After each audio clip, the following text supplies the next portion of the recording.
میں نے نیچے کا ایک کوٹ بھی کیا تھا شیئر، جس میں وہ کہتا ہے کہ in the times of peace a militant man attacks himself. جیسے ہی امن آتا ہے تو ایک جو جنگجو ذہنیت کا انسان ہوتا ہے نا، وہ اپنے آپ پہ ہی حملہ آور ہو جاتا ہے، کیونکہ وہ بنا ہی جنگ کے لیے. So this is a country which is made for war. جیسے ہی جنگ ختم ہوتی ہے بھوکے مرنا شروع ہو جاتے ہیں، جسٹ لائک افغانستان. اب جیسے ہی امریکہ افغانستان سے ایگزٹ کرتا ہے، ہمارے پاس ڈالر لینے کا کوئی ذریعہ ہی نہیں بچا، because we have never learn to earn money. We can lend money from other people, لیکن کمانا نہیں جانا شروع سے. تو ہوا اس طرح سے کہ 48 کے فوراً بعد سے پاور اسٹرگل ادارے کے اندر شروع ہو گئی، اور اس میں جناح صاحب کا ایک جو کہنا چاہیے کہ ایک پریسیڈنس تھا جو غلط سیٹ ہوا، وہ گورنر جنرل بن گئے، جو برٹش عہدہ تھا. الیکشن میں کا حصہ نہیں بنے، ڈیموکریسی کو اسٹرینتھن کرنے کے لیے وزیر اعظم نہیں بنے. نہرو وزیر اعظم بنا، تو وہاں وزیر اعظم کا آفس سب سے ٹاپ پر آ گیا، اور اس کے بعد میں آرمی چیف یا کوئی اور تھا، اور انہوں نے کلونیل لیگیسی کو کنٹینیو کیا. اور اس کا نقصان یہ ہوا کہ گورنر جنرل آدھے آرڈر پاس کر رہا ہے، آدھے وزیر اعظم کر رہا ہے، آدھے آرمی چیف کر رہا ہے.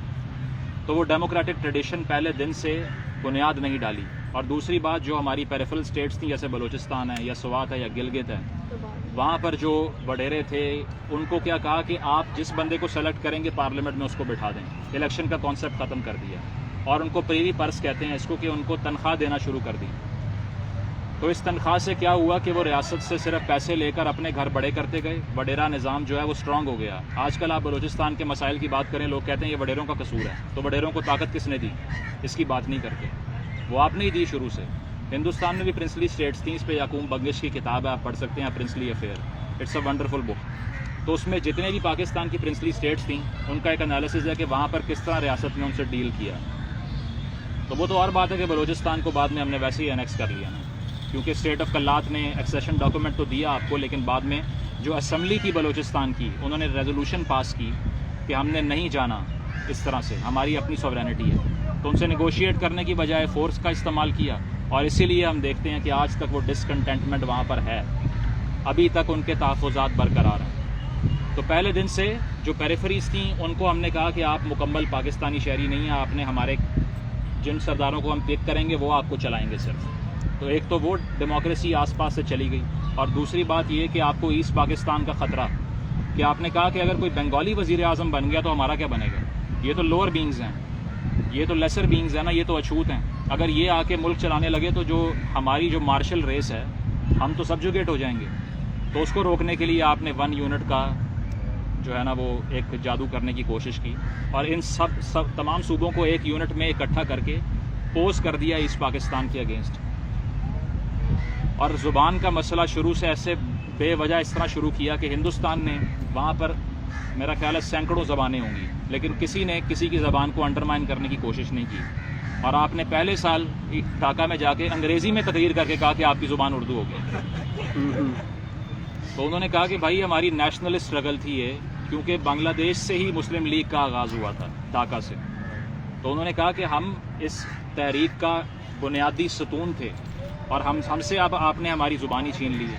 تو اس نے ایسٹ پاکستان کی تحریک کو جنم دے دیا. اور اس تحریک سے کیا ہوا کہ وہاں پر جو اسکرمشز بعد میں ہونا شروع ہوئے پاکستان کی آرمی کے ساتھ، اور فوج نے بھی وہاں طاقت کا استعمال کیا، اس کو کنٹرول ہی نہیں کر پائے. ان کے ریسورسز نکالے اور اپنے علاقوں میں لگانا شروع کر دیے آپ نے. وہ کہا کرتے تھے کہ اسلام آباد کی فضا سے ہمیں پٹسن کی بو آتی ہے. اس کی وجہ یہ ہے کہ پیسے وہاں سے نکالتے ہو، ڈیولپمنٹ یہاں پہ کرتے ہو. انڈسٹری ساری وہاں پر تھی، آپ کے پاس تو کچھ بھی نہیں تھا.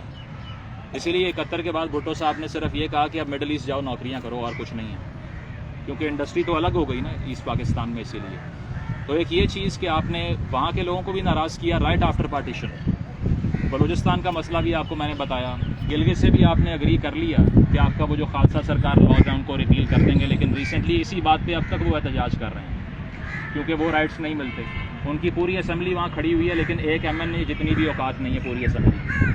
اس کی وجہ کی بیوروکریسی چلاتی ہے سارا کچھ. تو ان کے پاس بھی ووٹنگ رائٹس اس طرح سے نہیں ہے، نہ مکمل شہری بن سکے. تو بنے صرف یہ کہ پنجاب کے جو اپر پنجاب کے علاقے ہیں، صرف پاکستانیت آپ کو وہاں دکھائی دے گی، جو ان کی ڈیفائنڈ پاکستانیت ہے. کیونکہ اس ساری جو لینز ہے جو اسٹیٹ نے ڈیفائن کیا، وہ صرف سمجھ ہی وہاں پر لوگوں کو آتا ہے. اسی لیے وہاں جب آپ بات کریں پیپلز پارٹی کے کسی سینیٹر کی یا کسی وزیر کی، تو لوگ کہتے ہیں یہ تو جاہلوں کے ووٹ سے بنتے ہیں، کیونکہ سندھی تو جاہل ہوتا ہے، نہ وہ پڑھتا ہے نہ لکھتا ہے نہ اسے تمیز ہوتی ہے. یہ کلونیل مینٹیلٹی بنائی ہے آپ نے. کیونکہ 80s کے بعد سے ملٹری کے اندر جو انرولمنٹ شروع ہوئی پہلے پنجاب کی ڈومینیٹ کر رہی تھی، اس کے بعد فیصلہ ہوا کہ دیگر شہروں سے بھی بڑھانا ہے ریکروٹمنٹ کو، تو اس میں سندھی بھی آ گئے اور لوگ بھی آ گئے. تو اب برٹش لیگیسی ہے کہ انگریزی میں بات کرنی ہے، مینرزم جو وکٹورین مینرزم دکھانا ہے، وہاں پہ چھری کانٹے سے کھانا کھانا ہے. اب سندھیوں کو نہیں آ رہا تھا کھانا، تو پھر انسٹیٹیوشن کے اندر سے یہ سوچ آئی کہ یہ جاہل لوگ ہیں، انگریزی تو آتی نہیں ہے ان کو اس لیے. اور وہی سوچ آپ کو ایک اس سوچ میں نظر آتی ہے جو کہ رول کر رہی ہے پاکستان کو اس ٹائم پہ، چاہے وہ میڈیا کے اندر ہو اور جگہوں پہ ہو، لیکن دکھائی یہی دیتا ہے کہ ہر اس انسان کو جاہل سمجھو جو کسی اور پارٹی کو ووٹ کرتا ہے یا کسی اور نظریے کا ساتھ دیتا ہے. تو پھر جی ایم سید بھی غدار ہو گیا، اس کے بعد میں عبدالصمد اچکزئی بھی غدار ہو گیا، ٹھیک ہے، رسول بخش پلیجو بھی غدار ہو گئے، باچا خان بھی غدار ہو گئے، ولی خان بھی غدار ہو گئے، کیونکہ وہ آپ کی پاکستانیت کی اس ڈیفینیشن پہ پورا نہیں اترتے. اس کی وجہ ہے کہ آپ نے شروع سے یہ فیصلہ کیا کہ جو ایتھنک آئیڈینٹیز ہیں ان کو انڈرمائن کرنا ہے اور پاکستانیت بنانی ہے. تو قوموں کی شناخت جو ہوتی ہے وہ آرٹیفیشلی نہیں بنتی، وہ نیچرلی ایوالو کرتی ہیں. اگر ہم جرمنی کی بات کر لیں یا یورپ میں دیگر نیشنز جو بیٹھی ہوئی ہیں، وہ پہلے ٹرائبز ہی تھے، الگ الگ شناختیں تھیں ان کی، لیکن ایک جگہ آ کر بیٹھے، اسیمیلیشن کا ماحول بنا اور کچھ عرصہ گزرنے کے بعد they started feeling like one nation. لیکن ہم نے پہلے دن سے کہا کہ نہیں، آپ ایک نیشن ہیں، ہم نے ان کو ایوالو نہیں کرنے دیا. تو اس کی وجہ سے یہ تحفظات بڑھتے گئے. اور اس کے بعد میں آپ نے امریکہ سے یہ کہہ کر پیسے لیے کہ ہم روس کے خلاف فرنٹ لائن ہے آپ کی، ہمیں پیسے دیجیے اور آپ کو اس جنگ سے بچا لیں گے. انہوں نے کہا یہاں تو روس ابھی آ ہی نہیں رہا، ارلی 50s کی بات ہے، آپ کیسے یہ آئیڈیا پچ کر رہے ہیں؟ تو انہوں نے کہا کہ مڈل ایسٹ میں یا کہیں بھی آپ کو فوج کی ضرورت ہوگی ہم دیں گے. تو 50 میں کورین وار ہوئی تھی ساؤتھ اور نارتھ کوریا کی، اس میں پاکستان نے پہلی بار اپنی فوج بھیجی اور پیسے لیے 50 میں. یہ تو اب ہم سوچ رہے ہیں نا کہ اب ڈیفالٹ ہو گیا ہے یا اب ان کو پیسے کمانے نہیں آتے، پہلے سے یہی ماڈل ہے، فرنٹیئر اسٹیٹ کہتے ہیں اس کو. تو اس ساری صورتحال سے سمجھ یہ آتی ہے کہ ڈیولپمنٹ پہ فوکس نہیں تھا، ایتھنیسٹیز کی پروٹیکشن نہیں تھی، کلچر کی پروٹیکشن نہیں تھی، اور صرف اوپر بیٹھ کے ایک شخص فیصلہ کر رہا ہے کہ پاکستانی کیسے بننا ہے، زبان کون سی بولنی ہے، ووٹ کس کو ڈالنا ہے، اور پیسے کہاں سے لینے ہیں، اور کس طرح سے کرائے پہ اپنے ریسورسز آپ نے لوگوں کو دینے ہیں. تو سیٹو سینٹو سائن کر لیا. اس کے بعد میں ہندوستان نان الائن موومنٹ کا پارٹ بنا کہ انہوں نے کولڈ وار میں سر جنگ میں دونوں حصوں کا ساتھ نہیں دیا اور وہ نیوٹرل رہے اس وار کے اندر. اور اسی طرح برازیل بھی تھا اس موومنٹ میں، یوگوسلاویا بھی تھا، ہندوستان بھی تھا. تو اس سے یہ فائدہ ہوا کہ انہوں نے دونوں طرف ٹریڈ کی، رشیا سے بھی تعلق بنایا، امریکہ سے بھی بنایا، لیکن ہم تو صرف ایک ونگ کے ہو کے رہ گئے شروع سے. اور اس سے نقصان یہ ہوا کہ ہم نے اپنی ایئر بیسز بھی دینا شروع کر دی اور روس کو بتا دیا کہ ہم تمہارے دشمن ہیں. اور اس کے فوراً بعد وہ U2 انسیڈنٹ آپ کو یاد ہوگا، پشاور سے جو بڑا بیر ایئرپورٹ سے جہاز اڑا تھا اور وہ ریکانیسنس مشن پہ گیا وہاں پہ، تو روسیوں کو سمجھ آ گئی تھی کہ ان کی ٹیریٹری ہمارے خلاف استعمال ہو رہی ہے. تو آپ میں کھانے کو روٹی نہیں تھی اس ٹائم پہ آپ کے پاس، لیکن عالمی جنگ میں کود پڑے آپ. تو ڈیولپمنٹ پہ کوئی فوکس نہیں تھا، اور وہ سارے پیسے وہاں سے لے کر آپ نے شیورٹی کیا دی. آپ کو معلوم ہے کہ SSG جو پاکستانی فوج کا حصہ ہے، یہ رشیا کے اگینسٹ بنائی گئی تھی، امریکنز نے بنائی تھی to fight the Russians basically.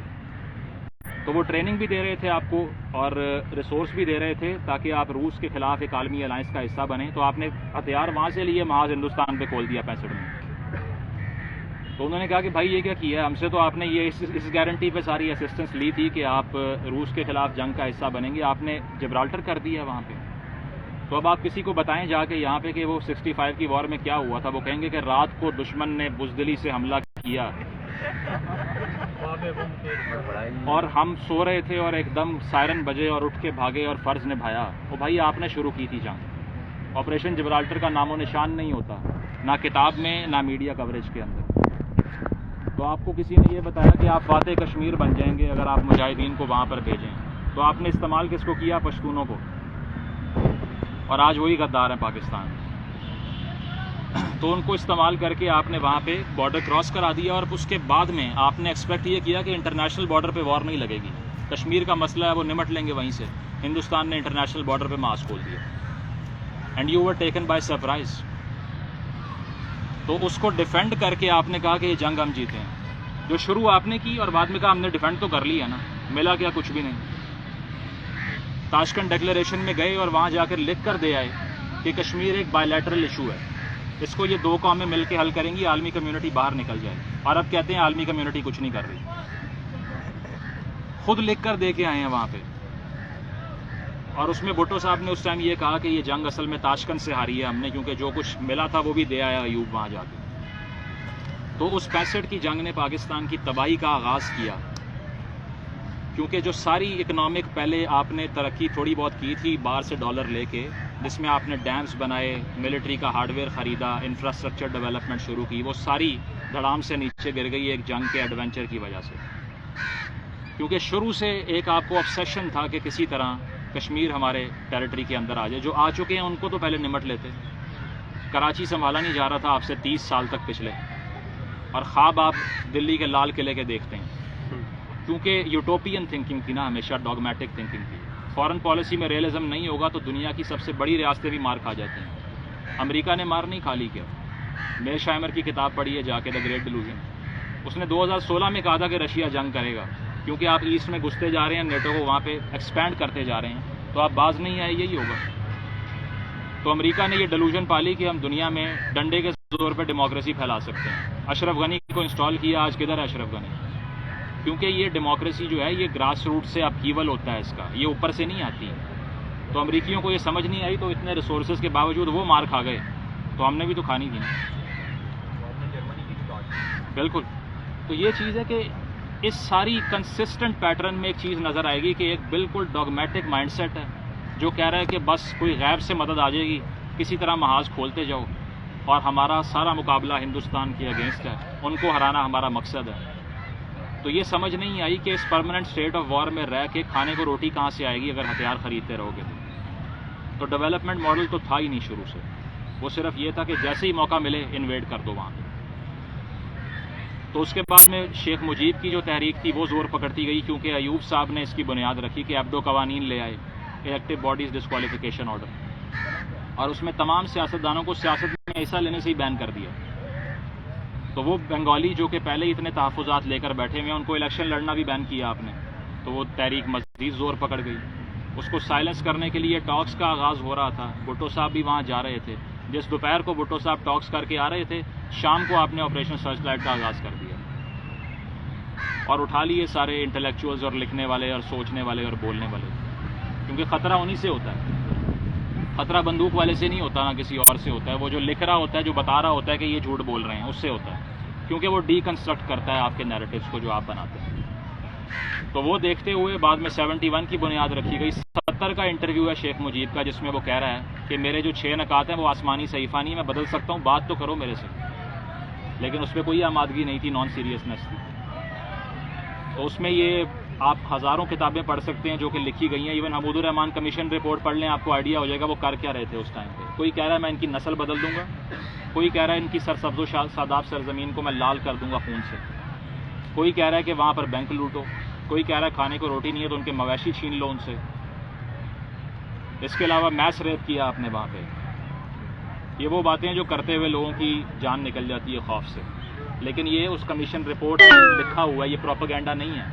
یہ آپ کی کمیشن رپورٹ ہے بھٹو صاحب کے انڈر جو بنی تھی، جس کو پبلک کرنے سے انہوں نے انکار کر دیا کہ مورال ڈاؤن ہو جائے گا، لوگوں نے پڑھ لیا.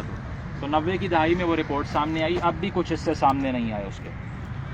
تو وہ دیکھتے ہوئے یہ جو آپریشن تھا اس پہ اپرائزنگ وہاں سے ہونا شروع ہوئی. اور آپ تب بھی یہی خواب دیکھ رہے تھے. جنرل نیازی کی تقاریر دیکھ لیجئے، وہ تب بھی یہی کہہ رہے تھے کہ ہم پہلے ڈھاکہ پہ قبضہ کریں گے، وہاں سے دلی جائیں گے. تو ہوا یہ کہ 90,000 وہیں باندھ کے آ گئے اپنے، کیونکہ ان ریئلسٹک ہے. شروع سے آپ نے کیلکولیٹ ہی نہیں کیا کہ ہم کس کے اگینسٹ لڑ رہے ہیں، کیا کر رہے ہیں. جب سول وار اس طرح کی شروع ہو جائے، جو انڈیجنس موومنٹ ہے، تو بنیاد 71 میں ایسی ہلی کہ آپ نے 2 قومی نظریے کا آئیڈیا پچ کیا تھا کہ ہندو مسلم ایک جگہ پہ نہیں رہ سکتے.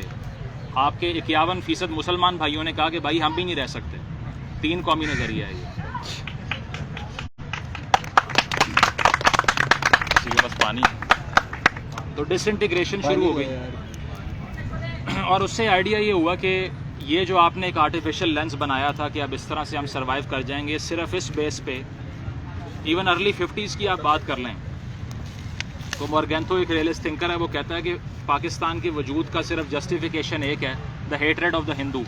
صرف وہی یونائٹ کرتا ہے پاکستان کو، اس کے علاوہ کوئی پرپز نظر نہیں آتا. کیونکہ ڈیورن لائن کا مسئلہ ناردرن بیلٹ میں آ گیا. پشتون کہہ رہا ہے کہ ہماری اتنی پرانی تحریک ہے، ہمارے آدھے رشتہ دار وہاں پہ، آدھے یہاں پہ ہیں. اس کو آپ نے کاٹ دیا, ہم نہیں مانتے اس کو. پنجاب کا اپنا مسئلہ تھا, ٹھیک ہے, یہاں سندھ میں اپنے مسائل تھے, تو وہ سارے کو اسیمولیٹ کرنے کی نہیں سوچی, بس ہیٹریڈ دکھایا کہ ہندو کا ہیٹریڈ ہے, یہی ہمیں یونائٹ کرے گا. تو 71 میں وہ تھیسز آپ کا فلاپ ہو گیا, جو اس بیس پہ بنایا تھا کہ یہ دو قومیں ہیں اور یہ صرف شناخت جو ہے وہ مذہب کی بنیاد پہ بن سکتی ہے. اور اس کے بعد میں کیا ہوا کہ بھٹو صاحب آتے ہیں اور وہ جی ڈی پی کے ریشو سے ڈیفنس بجٹ کو انپریسیڈنٹڈ لیول پہ لے جاتے ہیں, جو آج تک اتنا زیادہ نہیں تھا جو بھٹو صاحب نے کیا ری بلڈ کرنے کے لیے فوج کو. اس کے علاوہ ملا حضرات کو خوش کرنے کے لیے جمعے کی چھٹی بھی دی, شراب کو بھی بین کر دیا, اور بعد میں انہوں نے تحریک چلا کے لٹکا دیا ان کو. اس کی وجہ یہ کہ آپ جب اپیس کرتے ہیں ان کو تو وہ کبھی بھی آپ کی بات اس طرح سے نہیں مانیں گے. عمران خان نے بھی سمیع الحق صاحب کے مدرسے کو فنڈ دیا تھا, اگلے سال انہوں نے جلسے میں کہہ دیا یہودی ایجنٹ ہے یہ. تو آپ جتنے بھی پیسے دے لیں اس سوچ کو, یہ کبھی بھی آپ کی سگی نہیں ہو سکتی. اس کی وجہ یہ ہے کہ وہ پاور اس چیز سے ڈرا کرتے ہیں کہ تم بھی کافر ہو, تم بھی چور ہو, تم بھی غدار ہو. وہ یونٹی کی بات کریں گے تو ان کی اپنی دکان بند ہو جائے گی. تو وہ سب کچھ دیکھتے ہوئے بعد میں بھٹو صاحب کے خلاف مقدمات کا آغاز ہوا, اور باہر سے کال مل گئی امریکہ سے بھی کہ جو آپ کرتے ہیں ہم آپ کے ساتھ ہیں. لٹکا دیا ان کو آپ نے. 15 لوگوں نے جنازہ پڑھا رات کے 4 بجے, اور گمنامی میں مقبول ترین لیڈر کو, جو کہ پہلا الیکشن ملک میں ہوا اس سے آیا تھا, جس نے آئین بھی دیا آپ کو, اس کو ٹانگ دیا آپ نے. اور ضیاء صاحب آ گئے جنہوں نے کہا کہ 90 روز میں انتخابات کرا دوں گا. کسی نے 3 سال بعد پوچھا کہ 90 روز ہوئے نہیں ہیں, تو انہوں نے کہا وہ آسمانی صحیفہ نہیں تھا, میں نے کہا ہی تھا نا, کہیں لکھا تو نہیں ہوا. بالکل. تو وہ پھر دیکھتے ہوئے اس کے بعد میں تو ایک ایسا سنہری دور پاکستان کا ماشاءاللہ شروع ہوا, جس کا ابھی بھی آپ کو اثرات ہر جگہ دکھائی دیں گے. کیونکہ یہی ہم بات کرتے ہیں کہ اگر اکنامک تباہی آ جائے, معاشی بربادی آ جائے, وہ ٹھیک ہو سکتی ہے, لیکن جو کلچرل راٹ ہوتا ہے, جو کلچرل فیبرک کو ڈسٹرائے کرتے ہیں لوگ, جو برین واش کرتے ہیں یوتھ کو, کریکلم کو بدل دیتے ہیں, اور جو نصاب کی تبدیلی سے آپ کے دماغوں کو مفلوج کر دیتے ہیں, اس کو ریورس کرنا آلموسٹ امپاسبل ہے. کیونکہ میں اگر بڑا ہو رہا ہوں, میں نے اپنی یونیورسٹی میں یہ سب کچھ ہوتے ہوئے دیکھا ہے, اور میں اسی ساری تعلیم کو حاصل کر کے پختہ ذہن کا آدمی بن گیا ہوں, تو میرا ذہن پھر ڈائلیوٹ نہیں ہو سکتا. اگلے 30 سال مجھے فیکٹ بتاتے رہو, میرا ذہن پختہ ہو چکا ہے, وہ بدلے گا نہیں اس کے پاس. اچھا, مصیبت یہ کچھ لوگ ایک سال پہلے انقلابی بنے ہیں, وہ اس طرف آ رہے ہیں, اس طرف آ رہے ہیں. تو خیر, اس کے بعد سے لٹریچر بھی تبدیل ہوا. آپ کو بتایا گیا کہ آپ اصل میں پاکستانی نہیں, آپ سعودی ہیں. سلافزم جو ہے وہ اصل آئیڈیالوجی وہ ہے, اور اس کے علاوہ صحافیوں کو کھلے عام کوڑے مارے گئے. وہ خاتون جو کہ ریپ کی ایلیگیشن لگانے کے بعد 4 گواہ پروڈیوس نہیں کر سکی, اس کے خلاف فارنیکیشن کے مقدمے ہوئے, اور بدترین تشدد کا ایک دور شروع ہوا, جو کہ آج تک آپ دیکھتے ہیں کہ اپروٹ نہیں ہو پا رہا. اور اس دور میں جو پیٹرو ڈالر باہر سے آنا شروع ہوا, وہ آپ نے انجیکٹ کیا سیمینارز کے اندر, اور ایک ایسی نسل پیدا کی جو دنیا بھر میں پھٹتی پھر رہی ہے اس ٹائم پہ. جبکہ ہندوستان نے نہرو صاحب کے انڈر IIT کی طرح کے وہ انسٹیٹیوشن بنائے جو پوری دنیا کو اب CEOs پرووائڈ کر رہے ہیں, اور ہم پوری دنیا کو خود کچھ جیکٹ والے پرووائڈ کرتے ہیں. اور اس سے فرق آپ کے سامنے ہے کہ ہمارے یہاں پر کیا سوچ پروان چڑھی اور وہاں پہ کیا ہے. تو اس کو دیکھتے ہوئے بعد میں آپ نے, روس جب آتا ہے افغانستان میں, تو آپ نے مجاہدین کو جو فیکٹری ہے وہ لگانا شروع کر دی, اس پہ انویسٹمنٹ شروع کر دی. چارلی ولسنز وار کتاب پڑھ سکتے ہیں آپ, یا اس پہ فلم بھی ہے وہ بھی دیکھ سکتے ہیں کہ کس طرح سے پیسہ لیا ان سے. CIA کا چیف یہاں آ کے جہاد کے لیکچر دے رہا ہے کہ اٹھاؤ بندوقیں اور جاؤ روسیوں کو مارو, یہ کافر ہیں. تو ان کو ہرانے کے چکر میں ایک عالمی جنگ کا ایندھن بن گئے, اور وہ چلے گئے, اور اس کے بعد میں یہ سارا گند جو تھا وہ یہاں پر آ گیا. اس میں افیون بھی آنا شروع ہوئی, کلاشنکوف بازاروں میں مفت ملتی رہی, اور ساتھ ساتھ ریفیوجی کرائسس کا ایسا آغاز ہوا جو ابھی تک مینیج نہیں ہو رہا آپ سے, صرف اس لیے کہ آپ نے کہا کہ ہم نے وہ جنگ لڑنی. تو 80s تک وہ معاشی بربادی جو تھی اس کے بیج آپ نے بو دیے تھے. یہ سارے ڈالر جو باہر سے آ رہے تھے آرٹیفیشل اکانومی کا حصہ تھا سارا. اس کے بعد میں 90s پہ آ جائیں, جب ضیاء صاحب آسمان میں آموں کا بلا ہو کے پھٹ گئے وہ, تو اس کے بعد میں کیا ہوا کہ جی اس میں بھی خیر بڑے شیڈی, شروع سے اساسینیشنز تو نہیں ہیں پاکستان میں. جو پہلے آرمی چیف تھے فرینک مسروی, اور دوسرے تھے ڈگلس گریسی, انہوں نے جنرل افتخار خان کو نامنیٹ کیا تھا پاکستان کا پہلا انڈیجنس آرمی چیف، اور وہ کراچی کے پاس ان کا طیارہ گرا آرمی چیف بننے سے پہلے، اور ان کی فیملی سمیت ڈیتھ ہو گئی، کسی کو پتہ ہی نہیں کیسے۔ اس کے بعد میں لیاقت صاحب کو جلسے میں گولی ماری، اس کی جو انویسٹیگیشن پولیس افسر کر رہا تھا وہ بھی جہاز میں گر کے مر گیا، کسی کو پتہ نہیں کیسے۔ فاطمہ جناح صاحبہ کی جو رپورٹ کہتی ہے وہ یہ کہتی ہے کہ ان کے جسم پہ نشان تھے۔ جناح صاحب کی ایمبولینس 40 منٹ تک ہائی وے پہ کھڑی رہی۔ بھٹو صاحب کا کیس آپ کے سامنے ہے۔ تو یہ ساری جو الٹیریئر موٹیوز کے لیے اسیسینیشنز تھی، ان کا آغاز رہا۔ بے نظیر صاحبہ کا دیکھ لیجئے، جیسی اسیسینیشن ہوئی کرائم سین کو 2 دیا آدھے گھنٹے میں، سارے شواہد ریڈیکیٹ ہو گئے۔ اسکاٹ لینڈ یارڈ باہر سے آتی ہے، اس کو آپ سرچ ہی نہیں کرنے دیتے کوئی بات، اس کو آپ ایک دائرہ بنا دیتے ہیں کہ اس سے باہر نہیں جانا، اور بعد میں کہتے ہیں ہم نے تو باہر سے تحقیقات کروائی ہیں۔ یہاں سے کچھ میل دور مرتضیٰ بھٹو سڑک کی لائٹیں بند کر کے درختوں میں سنائپر بیٹھے ہوئے تھے، آج تک نہیں پتا کیا ہوا۔ تو ایک ایک کر کے مقبول لیڈران کو آپ سے آپ کی آنکھوں کے سامنے چھینتے رہے اور آپ تماشا دیکھتے رہے، کیونکہ کرتے کیا، جو کمیونیکیشن کی ساری کانسنٹریشن ہے کہ نیریٹو جہاں سے آتا ہے، جہاں سے خبر آتی ہے کہ کیا ہوا ہے، اس کو کنٹرول ہی وہی کر رہے ہیں۔ تو علم کہاں سے ہونا تھا کہ کیا کس نے کیا ہے کیا نہیں۔ تو اس میں آگے چلتے ہوئے 90s کی پھر ڈیکیڈ شروع ہو گئی، جس میں آپ نے پیسے دے کر بریف کیس بانٹ کے سیاست میں بریف کیس کلچر کی بنیاد رکھی، جس کا نام ہے میاں نواز شریف، جو آج جمہوریت کی جنگ لڑ رہے تھے کچھ عرصہ پہلے، ووٹ کو عزت دو، وہ بے نظیر کے خلاف کھڑا کیا گیا، اور اس سے ایک ایسی بنیاد ڈلی کہ جو بھی مقبول لیڈر آئے گا اس کے خلاف ایک تیسری قوت کا آغاز کرنا ہے تاکہ وہ بیلنس ہو جائے۔ تو نواز شریف صاحب اکٹھے ہوئے اور انہوں نے بریف کیس بانٹے، اسلامی جمہوریہ اتحاد بنایا اور اس سے وزیر اعظم بن گئے۔ اس کے بعد میں 90s میں آ کے پھر انہوں نے کانسٹیٹیوشن میں لکھوانے کی کوشش کی کہ میں امیر المومنین بننا چاہتا ہوں، ماشاءاللہ وزیر اعظم کا مجھے شوق نہیں ہے۔ اور ساتھ ساتھ انہوں نے ضیاء الحق صاحب کی قبر پہ جا کے خطاب کیا اور کہا کہ یہ بے نظیر انگریزوں کے کتے نہلاتی ہے، یہ ہم سے مقابلہ کرے گی، ضیاء کو اللہ کروٹ کروٹ جنت نصیب کرے۔ شہید بھی کہا، اس کا بیٹا ساتھ کھڑا ہوا ہے۔ آج وہ 2013 میں کہہ رہا تھا we will make Pakistan a liberal country. تو آغاز ایسے ہوتا ہے ان کا، یہ آپ سمجھیں گے تو آپ کو آئیڈیا ہوگا کہ عمران خان صاحب کی جو کلٹ ہے اس کی بیسس کیا ہے۔ اس کی وجہ کہ نواز شریف 90s کا عمران خان تھا، دیر از نو ڈفرنس وٹس ایور۔ تو وہ دیکھتے ہوئے 90s کی جو ڈیکیڈ شروع ہوئی، اس میں بے نظیر کا ایک پاپولیرٹی کو سٹرائک ڈاؤن کرنے کے لیے آپ نے وہ تھرڈ فورس بنائی۔ میران بینک اسکینڈل کا کیس آپ کے سامنے ہے، اور حمید گل مرحوم صاحب یہ مان بھی چکے ہیں کہ ہاں جی ہم نے دیے تھے پیسے، ہمیں پتہ ہے کہ دیے ہیں پیسے، ہمیں کوئی پچھتاوا نہیں ہے اس بات کا۔ اور اس میں کوئی جہاز سے تصویریں گرا رہا ہے اس کی، کوئی کہہ رہا ہے کہ یہ جو ہے بے راہ روی کا شکار ہے، کوئی کہہ رہا ہے کہ عورت حکمرانی کر ہی نہیں سکتی۔ مولانا صاحب ایک ماشاءاللہ تھے، انہوں نے کہا کہ مہینے میں 7 دن تو سمجھ ہی نہیں آئے گی کرنا کیا اس کو۔ کوئی پارلیمنٹ میں نعرے مار رہا ہے جب پیلا سوٹ پہن کر آئی کہ یہ تو پیلی ٹیکسی ہے۔ تو ایک میسوجنی مین سٹریم ہوتی ہوئی بھی دکھائی دی آپ کو اس دور کے اندر، اور اس کی کنٹینویشن کیا ہے کہ 2 سال ایک آ رہی ہے، 3 سال ایک آ رہا ہے، پھر 2 سال، پھر 3 سال۔ تو 97-8 میں نواز شریف کو سمجھ آ گئی کہ غلطی ہو گئی ہے، جو خان صاحب کو اب سمجھ آ گئی ہے کہ غلطی ہو گئی ہے، ان کی سپورٹ نہیں کرنی چاہیے تھی۔ اس وقت اب مشرف صاحب آ گئے اور آپ نے اٹامک ٹیسٹ بھی کر لیا، آپ بینکرپسی کے کنارے پہ کھڑے ہو گئے۔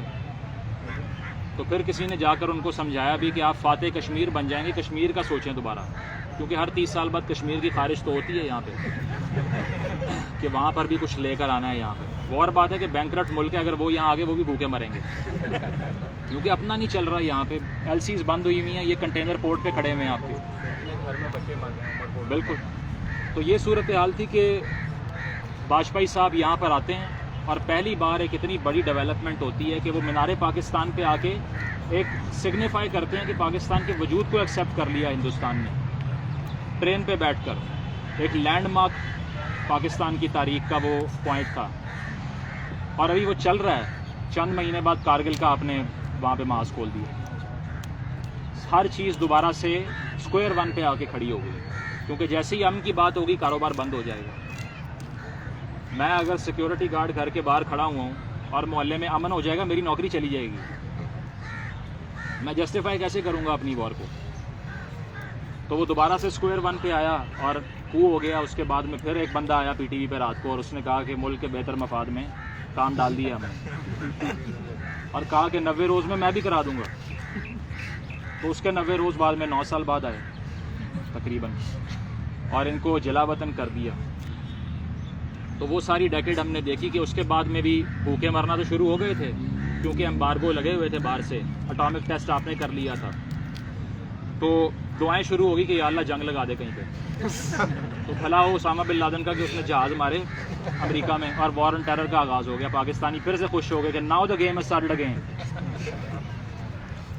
اور اس سے وار آن ٹیرر کا پیسہ آنا شروع ہو گیا. ہم نے کہا لے لو سب, نیٹو سپلائی بھی جائے گی, شمسی ایئر بیس بھی لے لو, سب کر لو.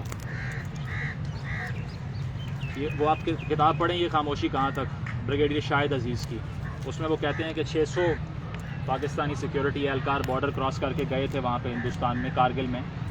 اس میں سے 400 کی لاشیں بھی نہیں اٹھائیں آپ نے, وہیں پھینک کر آ گئے, اور کہتے ہیں جنگ ہم جیت گئے تھے. اگر جیتے تھے تو یہ دکھاؤ کہ کیپچر کیا کیا ہے,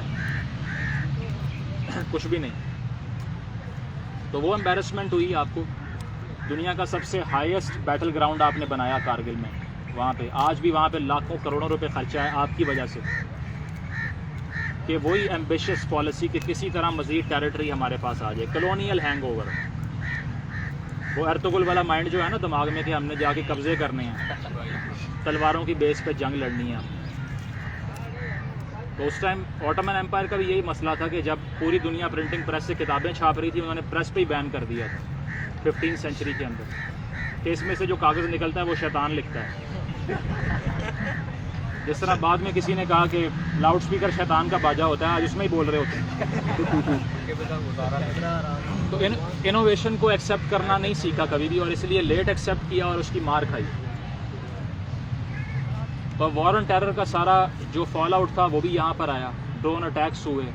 اور آج جو پی ٹی ایم کی طرح کی تحریکیں ہیں یا دیگر تحریکیں ہیں, ان کے مسائل یہ ہیں کہ ڈرون کیوں مار رہے ہو یہاں پہ, لینڈ مائنس کیوں بچھا رہے ہو, کسی کے گھر میں بچے کی ایک ٹانگ نہیں ہے, کسی کا بازو نہیں ہے, کسی کے گھر میں 18 لاشیں ہیں, کسی کے 10 ہیں.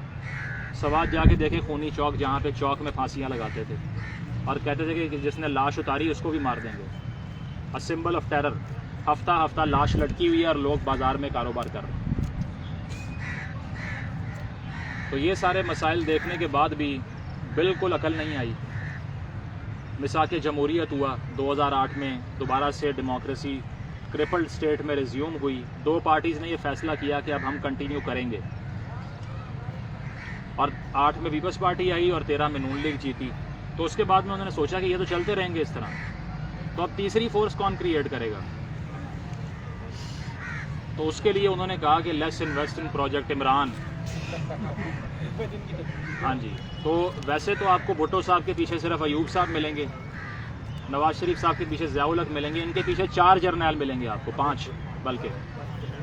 حمید گل صاحب سے آغاز کریں, ٹھیک ہے, شجاع پاشا صاحب کی بات کر لیں, ظہیر الاسلام کی بات کر لیں, کیانی صاحب کے دور میں چلو پھر بھی اتنی سپورٹ نہیں ان کی ہوئی, اور پھر باجوہ صاحب کی بات کر لیں, اور پھر فیض صاحب کی بات کر لیں, وہ تو سب سے ہی عزیز تھے ان کو. اب جو 5 جرنیلوں کی پیداوار ہے وہ کہہ رہا ہے میں جمہوریت کی جنگ لڑ رہا ہوں, اور لوگ سیریس لے رہے ہیں اس کو, کیونکہ میموری بڑی شارٹ ٹرم ہوتی ہے. یہ سارا کراؤڈ جن کی ابھی بات ہو رہی تھی, یہ ایکٹیو ہی 2018 کے بعد ہوا ہے. اس سے پہلے ان کو پتہ ہی نہیں تھا سیاست کیا ہوتی ہے. 18ویں ترمیم کر کے ایک اتنا بڑا ہسٹورک ڈیسیژن لیا پارلیمنٹ نے. مجھے پیپلز پارٹی کے ایک سینیٹر نے بتایا کہ پرائیویٹ میٹنگ میں باجوہ صاحب نے آ کر ان کو کہا کہ شیخ مجیب نے وہ نقصان نہیں کیا 6 نکات سے جو 18ویں ترمیم میں تم نے کیا, کیونکہ سینٹر پیسہ بانٹتا ہے نا, ریسورس اس کے ہاتھ میں تھا, سینٹر سے پیسے ہی چھین لیے. اب سینٹر کی کمزوری دیکھیے آپ, اور اس کے باوجود وہ مہنگائی پہ الیکشن ہار گئے ماشاءاللہ. اس کی وجہ کہ عوام کو تو نہیں سمجھ آئی کہ یہ کیا ہوتا ہے, نہ ان کو بتانے والا کوئی. تو کرپشن وغیرہ وہ سب چلتا رہا, اور وہ کسی پارٹی نے بھی کم نہیں کیا, نہ انہوں نے کم کیا جو کرپشن کے خلاف کھڑے ہو گئے ہیں آج. تو یہ تیسری قوت میں انویسٹمنٹ سے 2017 میں آ کے آپ نے یہ پینما لیکس ہوں یا کوئی اور چیز ہو, اس سے پہلے آپ نے گیلانی صاحب کو فارغ کیا, اور آپ نے موقف یہ بنایا کہ وزیر اعظم اس لیے 5 سال پورے نہیں کرتا کیونکہ وہ چور ہوتا ہے. تو 70 سال میں سارے ہی چور آئے, کوئی ایک نیک بندہ آیا ہی نہیں جو 5 سال پورے کر سکے. اور جو 3 سال والا ہے وہ 10 سال بیٹھا رہتا ہے, وہ بہت ہی نیک آتے ہیں. تو یہ آپ کو یہ بتاتا ہے کہ یہاں پہ ڈیموکریٹک کنسالیڈیشن ہونے دی نہیں گئی, اور آپ کو یہ بتایا کہ جمہوریت سے کیا ہوتا ہے. وہ تو جب بھی آتی ہے عوام بھوکی مرتی ہے. ہاتھ باندھ دیے جمہوریت کے اور کہا کہ یہ کچھ کرتی نہیں ہے. اور اس تھرڈ فورس سے جو انتشار پھیلا ہوا ہے اس ٹائم پہ, وہ صرف یہ ہے کہ انہوں نے آ کے سارے پولیٹیشنز کو ڈیمونائز کر دیا. انہوں نے کہا ہے کہ یہ سارے چور ہیں, یہ سارے ڈاکو ہیں, ان میں سے کسی ایک نے بھی پاکستان کا آج تک کچھ نہیں کیا. یہ دولت لوٹنے کے لیے آتے ہیں اور چلے جاتے ہیں. اور اپنی پارٹی میں 90% چہرے سارے انہی پارٹیوں سے لیے ہوئے ہیں جو آس پاس کھڑے ہوئے ہیں. 15-20 کروڑ روپے کا الیکشن ہے, وہ آپ میں لڑنے کا سوچ نہیں سکتے. اور اسی اشرافیہ کو ڈیفینڈ کرنے کے لیے سب سے بڑی Amnesty scheme P T I نے دی, جس میں بلیک منی کو وائٹ کر لیا, کہ ملک ریاض نے بھی وائٹ کر لیا. اور اس پہ آرگیومنٹ یہ ہے کہ چلو پیسے باہر سے ادھر لائے ہیں نا, یہاں سے تو باہر نہیں لے کے گئے. تو اب ایک ایسی کلاس کھڑی ہو گئی ہے جس کا پالیٹکس سے کوئی تعلق ہی نہیں ہے. آپ جا کے پولیٹیکل ڈسکشنز آج کل سنیں, اس میں بحث کیا ہو رہی ہے, وہ اس نے سرجری کرائی ہوئی ہے, اس کی بیوی نے ہار لے لیا تھا, ٹھیک ہے, یا پھر اس نے تو جیل میں یہ کوئی گاڑی کی ڈگری میں بیٹھ کے گیا تھا آرمی چیف سے ملنے. یہ پولیٹیکل ڈسکورس ہے. لیجسلیشن کی ABC نہیں آتی, پارلیمنٹ کا فنکشن نہیں پتہ. 3.5 سال میں 45 آرڈیننس پاس کر دیے صدارتی نظام کے تحت, پارلیمنٹ کو تالے لگا دیے. ایکسٹینشن خود دی باجوہ کو, آج اسے گالیاں دے رہے ہیں. آن ریکارڈ انٹرویوز پڑے ہوئے ہیں کہ جمہوریت کے لیے اس سے بہترین آدمی کبھی آیا ہی نہیں. آج کہہ رہے ہیں سازش اس نے کی تھی, ہمیں نکالا اسے. تو اتنا ریپیٹیو ایک نیریٹو کہ جو آ کر کہتے ہیں ہر کوئی ایکسیپٹ کر لیتا ہے بغیر چیلنج کیے. اس کی وجہ یہ ہے کہ یہ ساری تاریخ کا پتہ نہیں, اور یہ تیسری قوت بنانے والے جو ہیں ان کو بھی اب مار پڑ رہی ہے. اپنی بنائی ہوئی پروڈکٹ جو ہے وہ انہی کے اگینسٹ کھڑی ہو گئی ہے. تو اس میں ہمارے لیے یہ سارا کچھ کیا ہے سیکھنے کے لیے؟ ہمارے لیے یہ ہے کہ اس پولرائزیشن کے ماحول میں کوئی بھی ایک سائڈ چوز کرو گے تو بیوقوف ہو, because they are one of the same thing. تینوں پارٹیز میں سے کسی ایک میں اتنی جرت نہیں ہے کہ وہ اصل ایلیفنٹ ان دا روم کو کنفرنٹ کر سکے. تو جو بھی آ جائے فائدہ کیا ہے؟ 3.5 سال رول کرنے والا جو ابھی ریولوشنری بنا ہوا ہے وہ خود اپنے منہ سے کہہ رہا ہے میرے ہاتھ بندھے ہوئے تھے. بل پاس کرنے کے لیے میں ایجنسیز کو فون کرتا تھا کہ بندے بھیج دو. وہ آپ کے میرے کیا فیصلے کرے گا؟ لیکن عوام نے ایسی ہوپ لگائی ہوئی ہے ان کے ساتھ کہ اگر یہ آ گئے تو تمام مسائل حل ہو جائیں گے. مانیٹری پالیسی کچھ بھی نہیں ہے, کسی بات کا پتہ نہیں ہے, نہ کوئی ٹیم ہے. آج پوچھ لیں شیڈو کیبنٹ کیا ہے آپ کی نہیں پتہ, فائنانس منسٹر کون ہوگا نہیں پتہ, ڈیفنس کون ہوگا نہیں پتہ. نو پلان وٹس ایور. پنجاب میں بزدار صاحب لگا دیے ماشاءاللہ,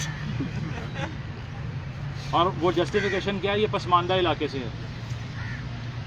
مطلب میں نے کوئی ایئر بس کا جہاز اڑانا تو میں پسماندہ علاقے کے بندے کو لا کے سیٹ پہ بٹھا دوں کہ تو چلا. اگر وہ کریش بھی کر دے تو کہے گا میں غریب ہوں, تو اس میں کیا ہے؟ سو ویکنیس بیکیم میرٹ. اور وہ کر کے آپ نے وہاں بھی مذاق کیا, یہاں سینٹر سے پنجاب چلاتے رہے. اور سندھ سے تو ویسے ہی کوئی کوپریشن نہیں تھی. وزیر اعلیٰ سے ہاتھ نہیں ملایا 3 سال آ کے. کراچی سے ووٹ لیا, 2 بار کراچی آئے 2-2 گھنٹے کے لیے. سیلاب میں اربن فلڈنگ میں ڈوبتا رہا, یہاں پہ کوئی پوچھنے نہیں آیا. تو اب یہ اس ساری صورتحال سے جو کرکس ہے وہ یہ ہے کہ جب تک اصل جو راٹ ہے وہ ختم نہیں ہوگا اور وہ اندازہ یہ نہیں کریں گے کہ ہم نے فیصلے نہیں کرنے, عوام نے کرنے ہیں, جب وہ سسٹم کو اپنے حال پہ نہیں چھوڑیں گے تب تک جنرل لیڈرشپ ایمرج نہیں کر سکتی. اسٹوڈنٹ پالیٹکس کو آپ نے بین کر دیا. اس کی وجہ یہ ہے کہ اگر وہ نیکسس ٹوٹ گیا سیٹیں خریدنے والوں کا, ہارس ٹریڈنگ والوں کا, تو پھر آپ کس بیس پہ پالیٹکس کریں گے؟ تو اس سے سبق یہ ملتا ہے ہمیں کہ کریٹیکلی سوچیں. کریٹیکل تھنکنگ کا جتنا فقدان آج کل ہے وہ کبھی بھی نہیں تھا, کیونکہ جان دینے کو تیار ہوئے ہیں ایسی پارٹیز کے لیے جنہوں نے کچھ نہیں دیا آپ کو. اس سے بہت بہتر تو 70-60 کی دہائی میں پولیٹیکل کانشیسنیس تھی پاکستان میں. کوئی کتاب تو پڑھ رہا تھا, کوئی تاریخ تو پڑھ رہا تھا. اب کچھ بھی نہیں ہے. پل ڈیٹ کے سروے کے مطابق 92% پاکستانیوں نے کریکولم سے باہر کبھی کوئی کتاب ہی نہیں پڑھی. Never read a book in their life times. جو بات کرنا شروع کرتا ہے وہ کہتا ہے مجھے زیادہ پتہ تو نہیں ہے لیکن میں اس کو پتہ نہیں ہے تو چپ کر جاؤ وہیں پہ. تو یہ پاپولزم یہ سارا جو ہمیں ڈسٹرائے کر رہا ہے اس ٹائم پہ، وہ اسی لیے کر رہا ہے کہ یہ سپرفیشل موومنٹس ہوتی ہیں، یہ صرف اور صرف ایموشنل موومنٹس ہوتی ہیں۔ اوریجنز آف ٹوٹالیٹیرینزم ایک کتاب ہے ہینا ارینتھ کی، وہ پڑھیں آپ، اور اس میں وہ یہی کہتی ہے کہ اس طرح کی جو تحریکیں ہوتی ہیں وہ ایک پلیٹ فارم پرووائڈ کر دیتی ہیں لوگوں کو اپنے آپ کو ایکسپریس کرنے کا، بس خود کچھ نہیں کرتی۔ ان کی ساری پالیٹکس اس بیس پہ ہے کہ باقی برے ہیں، صرف یہ پالیٹکس کا کرکس ہے کہ وہ سب چور ہیں اور اسی لیے ہمیں ووٹ دو۔ تو یہ تمام چیزیں آپ کو یہ بتا سکتی ہیں کہ جو تاریخ کا مطالعہ کرتا ہے وہ بیوقوف نہیں بن سکتا۔ آج کل کے پروپیگنڈا سے بچنے کا صرف ایک طریقہ ہے، read, think and write and speak, کیونکہ اگر یہ سب کرتے رہیں گے تو آپ سٹنگ ڈک نہیں ہیں، کوئی بھی آ کے نیریٹو نہیں بیچ سکتا آپ کو کہ یہ کر لو، یہ مان لو، وہ کر لو۔ مجھے پتہ ہے کہ یہ جھوٹ بول رہا ہے کیونکہ میں نے تاریخ سے یہ انالیسس کیا ہوا ہے کہ اس سے پہلے ایسے ہزاروں آئے اور چلے گئے۔ تو اب ہمیں ایک سیکولر اور ایک ماڈرن، ایک ہیومنسٹ ریاست بنانے کی ضرورت ہے جس میں خواتین کے لیے بھی جگہ ہو، مائنورٹیز کے لیے بھی ہو، پیریفریز کے لیے بھی ہو۔ بنگلہ دیش 71 میں علیحدہ ہوا، آج 7% پہ گرو کر رہا ہے، اس خطے میں ریچسٹ کنٹری بننے جا رہا ہے۔ 2 کا انسان لوگوں کو کہتے تھے، آج وہ ٹکا 3 روپے کا ہے، کیونکہ انہوں نے ڈیولپمنٹ ماڈل کو اختیار کیا۔ آج وہاں خواتین کی اسکول انرولمنٹ مردوں سے زیادہ ہے، اور آپ یہاں کہتے پھرتے ہیں کہ تم نے کیا کرنا ہے، پڑھ کے شادی کرو اور جاؤ گھر بساؤ اپنا۔ آج وہاں پر جو NGOs تھیں ان کے تھرو وہاں پر امپلائمنٹ ریشو خواتین کی مردوں سے زیادہ ہو چکی ہے۔ صرف ایک اتنا سا